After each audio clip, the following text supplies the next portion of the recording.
So admittedly, I don't know much about AI, but I have also become the AI interviewer on ABC7 at 7. So let's get straight into it. As the technology reaches more and more people while also getting smarter and more advanced, we need to look at the safety aspect of all of this, especially when it comes to our kids. So joining us live in studio is Russ Fradin, CEO of San Francisco-based Larridin. Good morning, Russ. Hello, how are you? Excited to get into this. First, I want to get into what Larridin is, if you can quickly kind of explain what your company does. We're like so many companies in the Bay Area, we're a venture-backed company. We raise money from Andreessen Horowitz and a whole host of other wonderful folks. About a year and a half ago, and mostly we sell tools to large companies and mid-sized companies to help them understand what's happening with AI in their enterprise, make sure everything is safe where they want it to go, and help their employees be more active and useful. So obviously we spend a lot of time thinking about how to use AI tools more productively, how to understand what's happening, how to not run afoul of any laws, things like that. Yeah, okay, so you're talking about selling those tools to businesses, but yes. I also know that there are some things that pertain to parents specifically. 100%. So much of it. And we were talking off camera a little bit. My kids are pretty young, yes. But I'm sure that they were going to be introduced to AI at a much earlier age than I am. I'd be shocked if they're not using it in second or third grade. And certainly for my kids who are in middle school and high school, it is a key part of your life. Okay, and so when we walk into the use of AI and kind of trying to navigate that as parents and help our kids through this experience and try to balance safety and security as well, how does Larridin kind of fit into that? So Larridin builds tools for the enterprise that I think fit a lot into how you should think about it as a parent. Yeah. So my general perspective, if you think about this, and these are all tools we sell to businesses, but they're tools that I think really apply to kind of best practices for parents with your own children. So the first thing I think that really matters, and you see this in the enterprise, but you're going to see it with your own children as they grow up, is the first thing, if you're going to support your children, is you have to actually understand what their rules are. So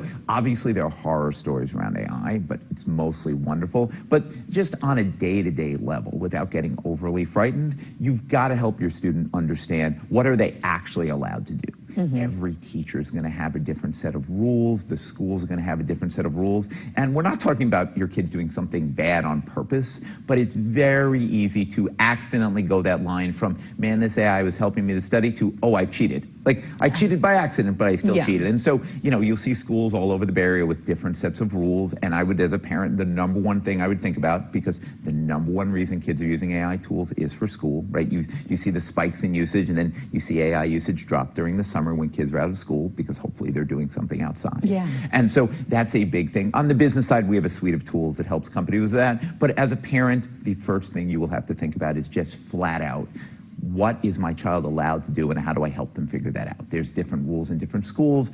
On the tool side, there are different laws in the UK than there are in the Netherlands, than there are in the US. So that's really our enterprise product. But for a parent, that's number one. It's just, what are they allowed to do? Yeah, absolutely. And then I know that we were talking about education application there, but we also have covered stories, specifically cases where tools like ChatGPT are being blamed for suicides as well, because we're talking about the communication aspect of it. I guess as a parent, I would think about, look, those are horrifying, and thankfully, the best we can tell, very, very rare. But I would think of it this way, as here would be my analogy, both as someone who sells tools like this to enterprise and someone who has 3 children at this age. I would think of AI as being a kid that your child will be friends with, who's very engaging and very compelling and a little bit dangerous. And you're going to let your kid be friends with that person, but you're also just going to want to know what's going on. Yeah. And so I'm not in any way saying anything bad about the parents in those horrifying incidents. My perspective with AI is, look, this is a friend that is programmed to basically never disagree with your child and be very engaging. I'm sure you've seen this when you use ChatGPT. And all of the other tools, they're fantastically engaging at, hey, now that I've answered that, how about these other 3? How about these other things? So much like with Netflix or with TikTok or with Instagram Reels, you can keep going.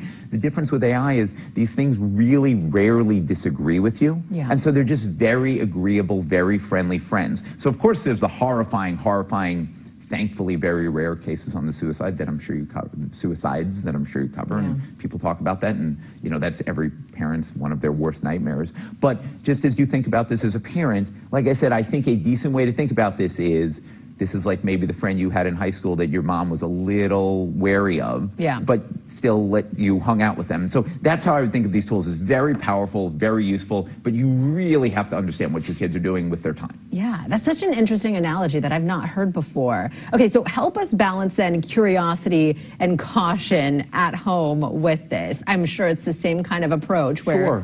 Sure. Look, we see the same thing with the enterprise, which is our whole goal on the enterprise side is to build a set of tools for companies to help their employees use these tools very effectively and very safely. Let's not run afoul of any laws, let's use them well. Look, as a parent, I would think about it this way.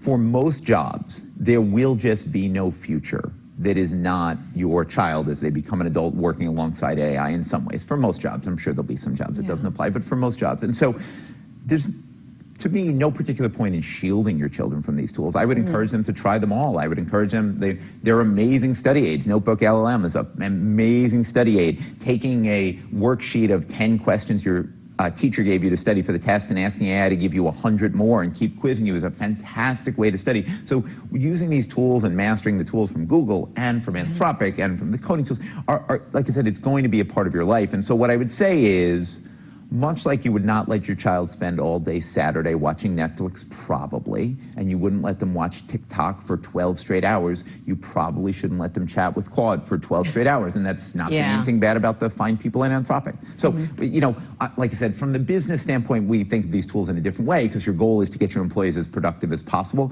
But it's a different relationship than the ones you have with your children, obviously. So I think you have to understand the rules. You have to think about understanding where your kids are spending their time, but you have to encourage them to experiment with all these tools.